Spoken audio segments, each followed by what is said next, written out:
Today, we're tackling one of the biggest, most chaotic events of the 20th century, the Russian Revolution. We are going to get into the incredible story of how the massive Russian Empire didn't just stumble, it completely fell apart and was reborn as something the world had never seen before. So let's start with the central question, the real head-scratcher of this whole story.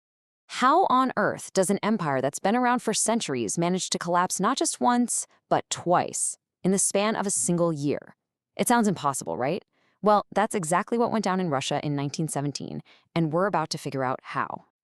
All right, first things first, we've got to set the scene. You see, long before 1917, the Russian Empire wasn't a stable, happy place. It was more like a giant tinderbox, just filled with all these deep, simmering problems, waiting for a single spark to set the whole thing off. So let's break down what was making the empire so unstable. Socially, you had a working class that was completely fractured. They weren't one big group. You had people in the cities, people still tied to their villages, all split up by how skilled they were. Economically, sure, industry was growing fast, but that just meant a few factory owners got incredibly rich while almost everyone else got left in the dust. And then there's the politics. While the rest of Europe was at least flirting with democracy, Russia was an autocracy. Plain and simple. Whatever the Tsar said, went. No parliament, no checks, no balances. And get a load of this number, because it explains so much.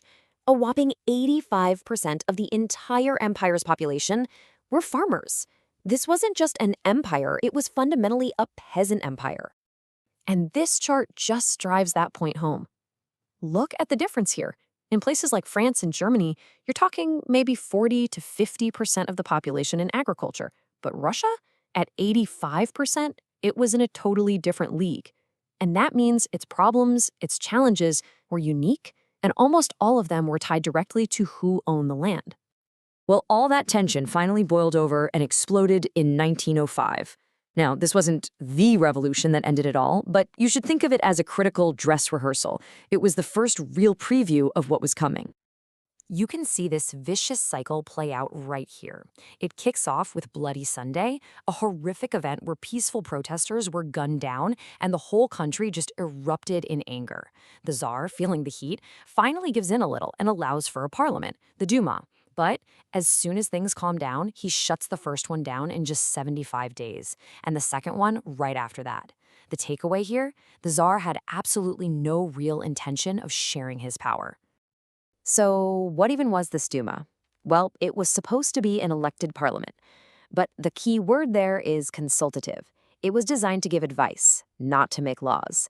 The Tsar didn't want anyone questioning him, so when he couldn't just get rid of it, he rigged the system, packing it with his conservative buddies to make sure it was completely toothless. It was basically political theater. Okay, so if 1905 was the spark that lit the fuse, World War I was a giant can of gasoline poured right on top of it. This brutal, devastating war was the thing that finally pushed the already shaky Russian state right over the cliff. I mean, the war was an absolute catastrophe for Russia. The Tsar made the fatal mistake of taking personal command of the army, which meant every single defeat, every failure landed squarely on his shoulders. We're talking millions of soldiers dead. And as the army retreated, they had a scorched earth policy, burning villages and farms, creating chaos and millions of refugees. Any shred of trust the people had in their government just evaporated. And that brings us to Revolution number 1 in 1917. The February Revolution wasn't planned. It was a spontaneous, popular explosion that, in just a handful of days, brought 300 years of rule by the Tsars to a sudden, shocking end. And just look at how fast everything fell apart. It all started with food shortages. Women, fed up with bread lines, led massive strikes. The government tried to crack down, but it was too late. Police headquarters were overrun. And then, the knockout blow. The army, the one institution that was supposed to protect the Tsar, switched sides. They refused to fire on the people and joined the revolution instead. With no one left to back him up, the Tsar had to give up his throne. And just like that, the monarchy was gone, replaced by a temporary provisional government. But the story is far from over. That new provisional government was weak, it was chaotic, and it faced a brand new threat. This is where the second revolution of 1917 comes in, and this one was completely different. It was organized, it was ruthless, and it was led by one determined political party ready to take over. Yeah, unlike the spontaneous chaos of February, this was a planned coup.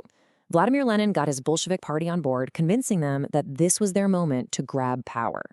Leon Trotsky was the mastermind behind the military plan. Then, on October 24th, they made their move. They seized government buildings, arrested officials, the whole shebang. The final symbolic act was the storming of the Winter Palace. By December, they were in charge of Russia's two biggest cities. It was over. Now, this slide is so important for getting it straight. February was a leaderless, popular uprising of workers and soldiers that got rid of the Tsar. October, on the other hand, was a calculated seizure of power led by Lenin, Trotsky, and their Bolshevik party. February resulted in a shaky, temporary government. October resulted in a brand new type of government, a Soviet government, built on the idea of councils for workers and soldiers. Two revolutions, two totally different animals. So, the Bolsheviks now have the keys to the kingdom. What do? Well, they don't waste a second. They immediately kick off this radical, top-to-bottom reinvention of Russia, trying to build a new world from the ground up based on their socialist ideals. And the speed of these changes was just dizzying. Right away, in November 1917, all the banks and major industries were nationalized. Poof, they belong to the government now. Land was declared social property, which was basically a green light for peasants to go seize it from the nobles. All the old titles, duke, baron, gone. And most importantly, they started taking steps to make sure no other political party could challenge them. And this was the moment that really locked it all in. The Bolsheviks, now calling themselves the Communist Party, actually held an election for a new government. But when the results came in and they hadn't won a majority, Lenin just dissolved the whole assembly. He literally sent the elected representatives home. And with that, any chance of a democracy with multiple parties was officially dead. Russia was a one-party state. Now, let's talk about a word that would become terrifyingly famous: kulaks. This was the label the Bolsheviks slapped on any peasant who was even a little bit successful, the well-to-do peasants. From the very beginning, these farmers were seen as an obstacle, a class enemy. And this view would have horrific consequences later under Stalin, when they were targeted for elimination as a class, their lands stolen to create massive state-run farms. And that really brings us to our final, lingering question. The revolution was a success, right?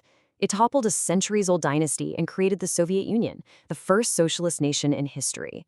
But, as the fate of millions of people, like the kulaks, would soon prove, building that new world came at a staggering price. So what was the real human cost of this grand, world-changing experiment? That's a question we're still wrestling with today.